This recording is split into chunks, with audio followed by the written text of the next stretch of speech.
Good morning, students. As always, I am wild about science. Today we're going to talk about rocks and minerals. So, I think you know what a rock is, right? A rock, well, they're just all over the place, right? They're above ground and they're underground and there's all kinds of rocks. I mean, there's like a million different kinds of, no, there's probably not a million different kinds of rocks, but there's a lot of different kinds of rocks. Oh, before we get too far down this road, let me show you Mr. Joe. Mr. Joe, come over here and say hi to all the students. Here he is. Hi, guys. So Mr. Joe's operating our camera this morning, so he's helping out too. And Mr. Joe will help us find some rocks later on in the broadcast. But now let's get back to rocks. There's a lot of different kinds of rocks, and they're not all the same. They're quite a bit different. It made me think about cookies. It made me think of cookies like these two cookies. This is an Oreo cookie, and this is Mr. Joe, what kind of cookie is this? That's an Italian cookie. I think it's called a pizzelle. It's called a pizzelle. Really? Okay, anyway, these cookies, they're not the same. Just like two different kinds of rocks are not the same. These two cookies are very much not the same.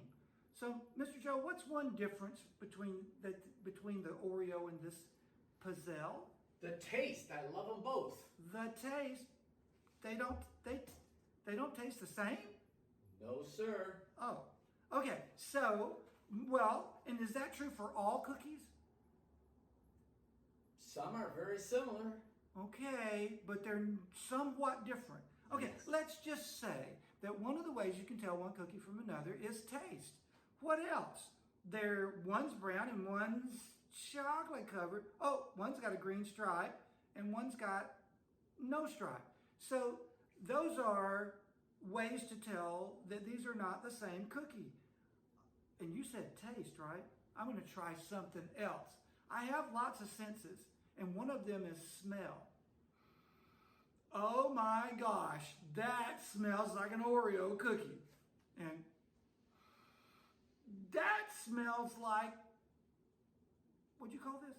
Pizzelle. This smells like a pizzelle for sure. It is definitely not an Oreo cookie. So, using your five senses, you will know that they have different physical properties. I bet if we broke them, we could break them pretty easy, so maybe that's not a big difference. But if we heated them up, would one melt and the other not melt? Oh, I think this green stuff in the middle here would probably melt.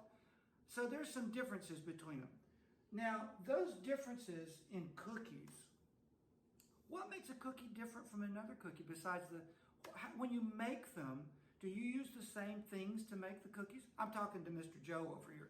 Absolutely not. Oh, Mr. Joe says he uses different things. So obviously, cookies are different because they have different ingredients. You knew that already. I know you knew that. But what I'm trying to say is, oh, by the way, how many different cookies do you think there are?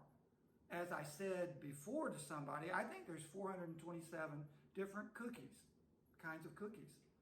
I don't know the names. I couldn't tell you what they are. I can only name like, 8. But I know there's a bunch of cookies out there because I've been in a grocery store and I know there's like millions of cookies. Okay, so what I'm trying to say is that cookies are like rocks. Cookies are like rocks. In this way, a cookie is a model of a rock. So we have cookies and we have rocks. I have some rocks in this rock collecting kit. I have a lot of rocks in my rock collecting kit because I've been collecting, rocks. And so that's one of the things we want to talk about today is how are rocks different, and could you start your own rock collection? So how are rocks different? Well, they've got different physical properties like Mr. Joe just got through saying with the cookies. They don't all look the same. They kind of do smell the same. So maybe that's not a good physical property to use, but they have different. I mean, you can see that there's speckles in some of them. Speckles. I'll hold it really close to you so you can see the speckles. But anyway, there are differences between the rocks, and I think that means that rocks are made with different ingredients. Different rocks are made with different ingredients. And we have a special name for the ingredients that go into rocks. I mean, you know, in cookies, I think it's flour and eggs and sugar. Those would be the ingredients in a cookie. And with some other stuff, maybe like oatmeal and stuff like that. But with rocks, there's all kinds of different things that go into it, and we call those things minerals.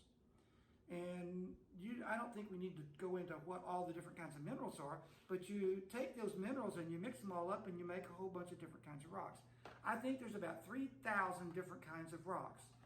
Now, I could just be making that up because I don't know the names of 3,000 different kinds of rocks, but I just know there's a lot of different kinds of rocks. So what I want you to do today, as part of this lesson, is to walk around your house or your neighborhood or a local park and see how many different kinds of rocks you can find. What you'll need is something to hold those rocks in. They don't need to be very big. So I have this special rock collecting container kit that you probably have around your house. Oh, you may say it's an egg carton, and yeah, maybe you could put eggs in it. I agree, but I'm going to call it my scientific rock collection kit. And you can put rocks that are pretty small, but you can put rocks in here. So I want you to go out and try to find some rocks. Right now, we're going to break away, and Mr. Joe and I are going to try to find some rocks on our own. So here we are. Hi, Mr. Joe. Hi. We are looking for rocks. Mr. Joe, let's go on a rock hunting expedition. I'm just going to follow behind you. Awesome. Look around. We came to a place where they're building homes because it's all dug up, and we figured they have thrown some rocks up that we wouldn't normally see. So Mr. Joe is... I think I see a big one, Mr. Randy. Oh, I think God. I see a big one. What Look is at that? this. Look at this. What in the world? It's Okay, probably so I'm too gonna, big for that I'm going to get really close to it and say, collection. Whoa. you know, Florida has lots of layers of limestone. And I think, Mr. Joe, you have discovered a piece of limestone that they have dug up in this housing development. And so I think that's a piece of limestone. Remember, kids, that limestone is that stuff that sits deep in the ground sometimes, and the water weathers it and carries it away. And when the limestone is carried away, it can become a sinkhole. So anyway, I think we discovered some limestone. Mr. Joe, let's keep looking. Thank you. Whew. Let me see. Whoa, Mr. Randy, I think I found another one. What? Whoa. No, I don't Can even you know believe it? What is that? Okay, It so I'm looks going to like come it in got- close. Oh, it got broken. You got Oh, broken so we by have a some broken big piece of rock. equipment. It doesn't look very cool on the outside, but once you break it and look inside, It's you can pretty see nice. that it's pretty nice. Now, that does not look like limestone to me. It actually looks like sand that's been mashed together. I think that's what we call, there's a lot of different versions of this, and I think it's a variety of sandstone. So you can kind of see the sand all mashed together to form a rock. So good job, Mr. Joe. All right. I'm going to call that sandstone because I can see the little particles of sand. Whoa. Look at the color of these, Mr. What are Randy. you Look at the color. Mr. It's Joe, like gold. you It's find gold. things so fast. It's gold. Well, Look at maybe that. not. Is it gold? Well- It's kind of, Mr. Joe, would you rub on it a little bit? I think it's, so I can see it coming. I see it coming apart. Okay, now, one way you can tell how hard the rock is by rubbing another rock against it. If it crumbles like that, it's almost certainly a sedimentary rock. That means a rock that's made out of pieces of other rock.